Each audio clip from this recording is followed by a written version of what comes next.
Good morning friends. अपन पिछले video से आगे अपन अब डिस्कस करते हैं। पिछले वीडियो में अपन ने पढ़ा था कि इनकम टैक्स एक्चुअल में है क्या और टैक्स क्या है, और टैक्स को दो भागों में अपन ने बांटा था कि टैक्स दो प्रकार का होता है, डायरेक्ट टैक्स और इनडायरेक्ट टैक्स। अब अपन इस वीडियो में अपन जानते हैं कि डायरेक्ट टैक्स और इनडायरेक्ट टैक्स दोनों के बीच में क्या प्रकार से क्या डिफरेंस है।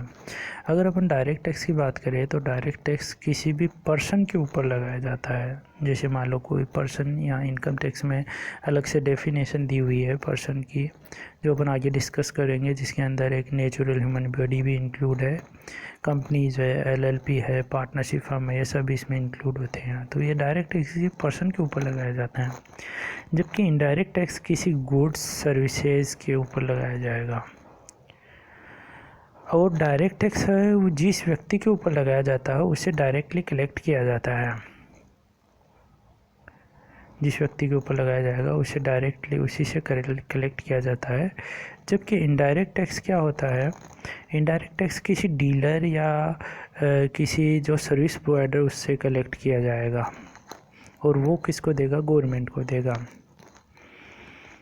अगर अपन बर्डन की बात करें तो डायरेक्ट टैक्स का बर्डन किसी प्रकार से आप किसी दूसरे को शिफ्ट नहीं कर सकते हैं, जबकि इनडायरेक्ट टैक्स का बर्डन है वो शिफ्ट कर सकते हैं। अब यहाँ पर देखिए, जैसे मान लो कि आप किसी प्रकार की कोई सर्विस लेते हो या गुड्स किसी से ख़रीदते हो, तो उसके ऊपर जीएसटी लगा हुआ था। उस बिल में वो जीएसटी लगा के आपसे वो टोटल पैसा, उस वस्तु की वैल्यू प्लस जीएसटी दोनों आपसे ले लेता है, और वो पैसा वो गवर्नमेंट को डिपॉजिट करवाता है। तो इस प्रकार से अपन देखें तो एक्चुअल में जो वो पैसा टैक्स का गया वो आपकी जेब से निकल के गवर्नमेंट के पास पूछा, पर वो गवर्नमेंट ने किससे लिया वो पैसा, उस सेलर से लिया है या उस सर्विस प्रोवाइडर से वो पैसा गवर्नमेंट ने लिया है। तो गवर्नमेंट ने उसको एक मीडियम बनाया है, और उसका जो एक्चुअल में जो बर्डन था वो आपके ऊपर शिफ्ट हो चुका। तो इनडायरेक्ट टैक्स का जो बर्डन है वो शिफ्ट किया जा सकता है, जबकि डायरेक्ट टैक्स में ऐसा नहीं है। अगर किसी के ऊपर इनकम टैक्स लगाया जाता है तो इनकम टैक्स वो इसी के को ही पे करना होता है, वो किसी दूसरे व्यक्ति से वो इनकम टैक्स नहीं ले सकता। और फोर्थ डिफरेंस देखें तो डायरेक्ट टैक्स नॉर्मली इनकम के ऊपर लगाया जाता है, जबकि इनडायरेक्ट टैक्स किसी सेल और परचेज के ऊपर लगाया जाएगा। अब अपन बात करें कि इनकम टैक्स 1961 की प्रेजेंट में जो इंडिया में जो इनकम टैक्स लगाया जा रहा है वो इनकम टैक्स एक्ट 1961 एक्ट के द्वारा लगाया जा रहा है। ये इनकम टैक्स एक्ट 1961 में बन के तैयार तो हो गया, पर इसको एक्चुअल में जो लागू किया गया वो 1 अप्रैल 1962 के द्वारा इस तारीख से लागू किया गया, और ये पूरे इंडिया में लागू होता है। ये किसी प्रकार किसी स्टेट को किसी एक्सेप्शन में नहीं रखा गया है। इनके इस इनकम टैक्स में 300 से ज़्यादा सब सेक्शन है, 23 चैप्टर है, 14 शेड्यूल है, और इसके अलावा इसमें बहुत से सब सेक्शन, प्रोविजो, एक्सप्लेनेशन इसमें अवेलेबल है। प्रोविजो का यहाँ मतलब क्या है, जब कोई चीज़ किसी सेक्शन में लिखी हुई है, उस सेक्शन का कोई एक्सेप्शन अगर उसको लिखना हो तो उसी एक्सेप्शन को वो प्रोविजो बोलेंगे लोकल लैंग्वेज में। एक्सप्लेनेशन, अगर किसी सेक्शन में एक पर्टिकुलर टर्म यूज में ली गई है और वो टर्म क्लियर नहीं हो तो उसको क्लियरिटी के लिए इनकम टैक्स एक्ट में बहुत से एक्सप्लेनेशन डाले गए हैं, किसी प्रकार का कोई कन्फ्यूजन उत्पन्न हो इस वजह से। अगर अपन बात करें कि इनकम टैक्स रेट की, तो इनकम टैक्स रेट कहीं पे भी इनकम टैक्स एक्ट के अंदर नहीं दी हुई होती। इनकम टैक्स जो रेट है वो फाइनेंस एक्ट में दी हुई होती है, जिसको अपन पॉपुलर रूप में बजट भी के तौर पे भी बोलते हैं। तो ये बजट अपन जानते हैं कि हर एक साल आता है, तो हर एक साल इनकम टैक्स के स्लैब और इनकम टैक्स की रेट भी नॉर्मली चेंज होती रहती है। अगर अपन बात करें तो इनकम टैक्स एक्ट क्या अपने को आउटपुट देता है। इनकम टैक्स एक्ट अपने को बताता है कि किस व्यक्ति को टैक्स पे करना है, और सेक्शन में अपने को ये भी बताया जाता है कि कौन व्यक्ति रेजिडेंट होगा, कौन सा रेजिडेंट नहीं होगा, कौन सी इनकम टैक्सेबल होगी, कौन सी इनकम टैक्सेबल नहीं होगी। शेड्यूल में कुछ एक प्रोसीजर डिफाइन किए हुए हैं जो अपने को फॉलो करनी होती है, या कुछ एक लिस्ट दी हुई होती है जो कि किसी पर्टिकुलर एक सेक्शन में दी हुई होती है कि ये वाली लिस्ट, तो ये फिर किसी शेड्यूल में वो दी हुई अपने को मिलती है। अब अपन बात करें सर्कुलर की बात करें, पहला अपन ने देखा एक्ट के बारे में देखा, इनकम टैक्स एक्ट। अब अपन बात करते हैं सर्कुलर। तो सीबीडीटी क्या कर सकता है? सीबीडीटी का मतलब यहाँ पर central board of direct tax है। ये नॉर्मली सर्कुलर इशू करता रहता है। सर्कुलर इशू क्यों करता है? कि इनकम टैक्स ऑफिसर्स को गाइडेंस के लिए और जनरल पब्लिक को किसी प्रकार का कोई कन्फ्यूजन ना हो, कहीं पे भी अगर कोई वेगनेस है तो उस वेगनेस को उठाने के लिए सर्कुलर इशू किए जाते हैं। ये सर्कुलर इनकम टैक्स ऑफिसर्स के ऊपर बाइंडिंग होते हैं, वो इसको डिनाई नहीं कर सकते हैं, वो इनको वोलेट नहीं कर सकते। बट ये जो असेसी होता है, जिसको टैक्स पे करना होता है, जिसके ऊपर टैक्स प्रोसीडिंग जारी है, वो उसके लिए ये बाइंडिंग नहीं होता है। जो सर्कुलर है, सर्कुलर के द्वारा अपन इनकम टैक्स का लॉ है उसको अपन चेंज नहीं कर सकते हैं। लेकिन अपने को पता है कि कोई भी लॉ अगर अपने को बनाना होता है तो एक पर्टिकुलर प्रोसेस है, वो लेजिस्लेचर में पास होता है और उसके बाद में एग्जीक्यूटिव प्रेसिडेंट या फिर जो अपना गवर्नर है वो साइन करता है। पर यहाँ पे इनकम टैक्स एक्ट एक सेंट्रल गवर्नमेंट का लॉ, तो यहाँ पे लेजिस्लेचर अपना पार्लियामेंट होगा और इसके ऊपर जो साइन करने वाला होगा वो अपना प्रेसिडेंट होगा। कोई भी लॉ जब तक प्रेसिडेंट ने साइन नहीं किया होता उसको अपन बिल बोलते हैं, और जब उस पर प्रेसिडेंट साइन कर देता है तो वो बिल एक्ट बन जाता है। तो अगर अपन हिंदी में बात करें तो बिल को बोलेंगे अपन विधेयक और एक्ट को अपन बोलेंगे कानून। तो कोई भी जो लॉ है, कोई भी सेक्शन दिया हुआ है, अपने इनकम टैक्स एक्ट है उसमें कोई सेक्शन दिया हुआ है, तो वो एक्ट अपने पार्लियामेंट के द्वारा बनाया गया है। और सर्कुलर किसके द्वारा इशू किया जा रहा है? सीबीडीटी के द्वारा। तो सीबीडीटी एक एग्जीक्यूटिव की बॉडी है, तो इसलिए वो पार्लियामेंट के जो बनाया हुआ लॉ उसमें किसी प्रकार का कोई चेंज नहीं कर सकती, किसी भी सेक्शन में कोई फेरबदल नहीं कर सकती। सर्कुलर के द्वारा सिर्फ और सिर्फ किसी प्रकार का कोई क्लेरिफिकेशन जारी किया जा सकता है, कोई प्रोसेस जो वेगनेस है उस प्रोसेस को डिफाइन किया जा सकता है, पर वो किसी प्रकार से इनकम टैक्स में किसी प्रकार का अमेंडमेंट नहीं कर सकते हैं इसके द्वारा। अगर किसी प्रकार का कोई कॉन्फ्लिक्ट होता है, अगर विरोधाभास होता है किसमें?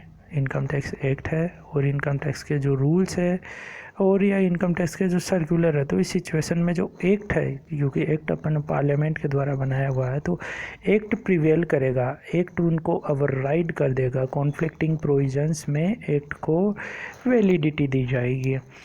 ये अपन बात कर रहे हैं सर्कुलर की। सर्कुलर के बाद में रूल क्या होते हैं? जो इनकम टैक्स एक्ट है, इनकम टैक्स को लागू करने के लिए कुछ एक रूल बनाए जाते हैं। वो रूल किसके द्वारा बनाए जाएंगे? सीबीडीटी के द्वारा बनाए जाएंगे और यही इनको इम्प्लीमेंट करेगा और ये सहायता प्रदान करते हैं जो इनकम टैक्स एक्ट है उसको लागू करने में। अब अपन बात करें केस लॉ की।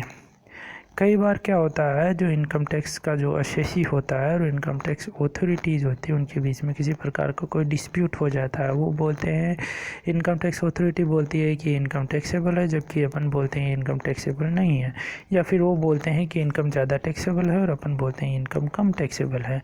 तो उस सिचुएशन में अपन कोर्ट में भी जा सकते हैं। तो उसका पर्टिकुलर प्रोसीजर है, उसको फॉलो करते हुए सबसे पहले अपन CIT अपील में जाते हैं, कमिश्नर इनकम टैक्स अपील, उसके बाद में ITAT income tax appellate tribunal, उसके बाद में हाई कोर्ट, फिर सुप्रीम कोर्ट। अगर सुप्रीम कोर्ट ने किसी प्रकार का कोई ऑर्डर जारी कर दिया है, कोई डिसीजन दे दिया है, तो वो डिसीजन पूरे इंडिया के अंदर बाकी के जो हाई कोर्ट है उन पे और जो इनकम टैक्स अपीलेट अथॉरिटीज़ है उन पे सब के ऊपर बाइंडिंग होता है। उस डिसीजन को एज ए लॉ मानते हुए उसको फॉलो करना होता है, आप उसके अगेंस्ट में नहीं जा सकते हो। अगर कोई डिसीजन हाई कोर्ट ने दिया गया है तो हाई कोर्ट का जुडिक्शन एक पर्टिकुलर स्टेट तक ही लिमिट होता है, तो उस स्टेट के अंदर किसी प्रकार का कोई उस केस से रिलेटेड कोई भी डिस्प्यूट होता है तो उस हाई कोर्ट का जो डिसीजन उसको रेफ़र किया जा सकता है और उसको फॉलो भी किया जाना चाहिए। बट अगर ये इसका जुरिडिक्शन उस पर्टिकुलर स्टेट से बाहर लागू नहीं होता, बट ये एक उनके लिए एक रेफरेंस की तौर पे काम करता है और उनकी मोरालिटी बनती है अदर हाई कोर्ट्स की कि जब भी इसी प्रकार का कोई डिस्प्यूट हो के ऊपर जजमेंट दे रहे हो तो इस प्रकार के जजमेंट को वो ध्यान में रखें। और ये इस प्रकार से प्रिस्यूसिव पावर की तरह काम करेगा अदर डिसीजंस में। अब अपन कुछ एक इम्पोर्टेंट टर्म्स की बात करेंगे इनकम टैक्स में। तो सबसे पहले यहाँ पे अपन बात करेंगे पर्सन क्या होता है। जी, जहाँ जहाँ इनकम टैक्स एक्ट में पर्सन की बात किए हुए तो पर्सन से क्या मतलब है। जहाँ जब पर्सन का मतलब यहाँ हिंदी में अपन बोलेंगे व्यक्ति। अस्से को उसी को बोलेंगे अपन निर्धारित ही, जो जिस व्यक्ति के ऊपर अपन टैक्स लग रहा होता है और जिसके ऊपर किसी प्रकार की इनकम टैक्स प्रोसीडिंग पेंडिंग है या प्रोसीडिंग होगी उसको अपन असेसी बोलेंगे। या आगे अपन देखते हैं। उसके बाद में असेसमेंट ईयर क्या होगा, प्रीवियस ईयर क्या होगा, रेजिडेंशियल स्टेटस से क्या मतलब है, ग्रॉस टोटल इनकम से क्या मतलब है, डिडक्शन से क्या है, टोटल इनकम, कुछ इंपॉर्टेंट टर्म्स है। सबसे पहले अपन पर्सन की डेफिनेशन देखें। पर्सन में जो पर्सन की डेफिनेशन सेक्शन 2 सबसेक्शन 31 में दी हुई है, उसके अकॉर्डिंग पर्सन को क्लासिफाई किया गया है कि पर्सन में कौन कौन लोग इंक्लूड है। सबसे पहले एक इंडिविजुअल का मतलब नॉर्मल ह्यूमन बॉडी, जैसे मान लो मनोज, राकेश, मुकेश, ये सब क्या है, इंडिविजुअल है। 2 नंबर में इन्होंने इंक्लूड किया है हिंदू अनडिवाइडेड फैमिली, जिसको अपन HUF बोलेंगे शॉर्ट में। इसको हिंदू संयुक्त परिवार भी बोलते हैं। एक जॉइंट फैमिली के तौर पे कोई हिंदू संयुक्त परिवार रहता है तो उसको HUF बोलेंगे, वो भी इसमें इंक्लूड है। कोई भी कंपनी जैसे ONGC limited, Reliance industries limited, Kalani company limited, ये सब चीज़ें इसमें इंक्लूड होगी। एंड कोई पार्टनरशिप फर्म इसमें इंक्लूड होती है। पार्टनरशिप फर्म में यहाँ पे LLP को भी इंक्लूड कर दिया है। LLP का मतलब लिमिटेड लाइबिलिटी पार्टनरशिप से है। एन एसोसिएशन ऑफ पर्सन को भी फंक्शन में इंक्लूड किया गया है। एसोसिएशन ऑफ पर्सन का मतलब यहाँ पे जैसे मान लो कि राकेश, मुकेश एंड रिलायंस इंडस्ट्रीज़ तीनों मिलके एक एसोसिएशन बनाते हैं तो इसको एसोसिएशन ऑफ पर्सन बोलेंगे।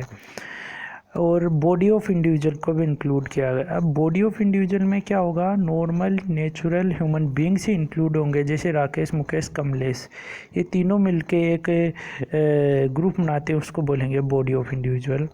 पर इनके साथ में कोई पार्टनरशिप फर्म, जैसे राकेश, मुकेश, कमलेश के साथ में कोई मेहता एंड कंपनी, ये पार्टनरशिप फर्म, वो भी इंक्लूड कर ली जाती है। तो अब ये बॉडी ऑफ इंडिविजुअल ना रख के एसोसिएशन ऑफ पर्सन बन जाएगा।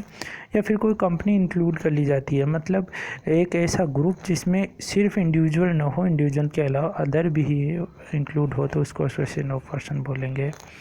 लोकल अथॉरिटी भी पर्सन की डेफिनेशन में इंक्लूड है। लोकल अथॉरिटी का मतलब कोई भी म्यूनिसिपल बोर्ड हो सकता है, म्यूनिसिपल काउंसिल हो सकती है, ये सभी नगर पालिका, म्यूनिसिपलिटीज़, ये इसमें इंक्लूड की जाती है। और अदर आर्टिफिशियल जुडिशियल, ये मिस्टेक है, जुडिशियल की जगह जुडिशियल पर्सन है। तो इसमें क्या है कि जैसे मान लो कोई मंदिर हो गया तो अदर आर्टिफिशियल जुडिशियल पर्सन में इंक्लूड, कोई यूनिवर्सिटी हो गई तो वो इसमें इंक्लूड होगा। अब अपन बात करें असेसी का मतलब क्या है, कोई भी ऐसा व्यक्ति जिसको इस एक्ट के अकॉर्डिंग कोई टैक्स पेमेंट करना हो, वो भी असेसी की डेफिनेशन में आएगा। या कोई भी एक ऐसा व्यक्ति जिसको इस एक्ट के अकॉर्डिंग किसी प्रकार की प्रोसीडिंग में भाग लेना है, वो भी इसमें आएगा। एक डीम्ड असेसी को भी इसी की डेफिनेशन, असेसी की डेफिनेशन में इंक्लूड किया गया। डीम्ड असेसी की डेफिनेशन जब अपन देखेंगे कि जब क्लबिंग ऑफ इनकम अपन पढ़ रहे होंगे। और any other deemed to be assessee in default जब अपन पढ़ेंगे, जब अपन TDS के प्रोविजंस पढ़ेंगे आगे जाके। असेसमेंट ईयर को अपन हिंदी में बोलेंगे निर्धारण वर्ष। अब इसको थोड़ा इसमें देखिए, जैसे मान लो कोई भी व्यक्ति कोई इनकम कमाता है तो एक पर्टिकुलर ईयर में कमाता है, उस ईयर में उसके द्वारा कमाई गई इनकम करनी निर्धारण उसके अगले ईयर में किया जाएगा। उस पर कितना टैक्स लगेगा उसका निर्धारण नेक्स्ट ईयर में किया जाता है और उस नेक्स्ट ईयर को ही निर्धारण वर्ष बोलेंगे। अब अपन टेक्निकल लैंग्वेज में बोले तो असेसमेंट ईयर का मतलब क्या बोलेंगे? A assessment year is year next to the previous year से जस्ट अगले वर्ष को असेसमेंट ईयर बोलेंगे। एक ऐसा वर्ष जिसके अंदर उसके इनकम का निर्धारण किया जाता है, उसके ऊपर लगने वाले टैक्स का निर्धारण किया जाता है किसी एसएससी के ऊपर, तो उसको असेसमेंट ईयर बोलेंगे। असेसमेंट ईयर नॉर्मली 1 अप्रैल से स्टार्ट होकर 31 मार्च को होता है। जैसे मान लो कि कोई भी, जैसे मान लो राकेश इस साल किसी सैलरी से इनकम कमाता है, वो मार्च से लेके जैसे मान लो मार्च से लेके फरवरी तक की उसकी जो सैलरी है वो कमाता है, तो उसका जो असेसमेंट ईयर होगा वो नेक्स्ट ईयर होगा। जैसे मान लो कि राकेश ने कमाया 1 मार्च 2019 से लेके 29 फरवरी 2020 तक सैलरी कमाई, तो ये तो ईयर होगा उसका प्रीवियस ईयर। जबकि इसका असेसमेंट ईयर होगा इससे जस्ट अगला ईयर जो 2021 होगा। प्रीवियस ईयर जैसे अपन ने बात किया, जिस ईयर में जो इनकम कमाता है उसको प्रीवियस ईयर बोलेंगे और उसके जस्ट अगला ईयर जिसमें उसके इनकम का निर्धारण होगा उसको असेसमेंट ईयर बोलेंगे। चलो आज की वीडियो में बस इतना ही। नेक्स्ट वीडियो में अपन पढ़ेंगे रेजिडेंशियल स्टेटस।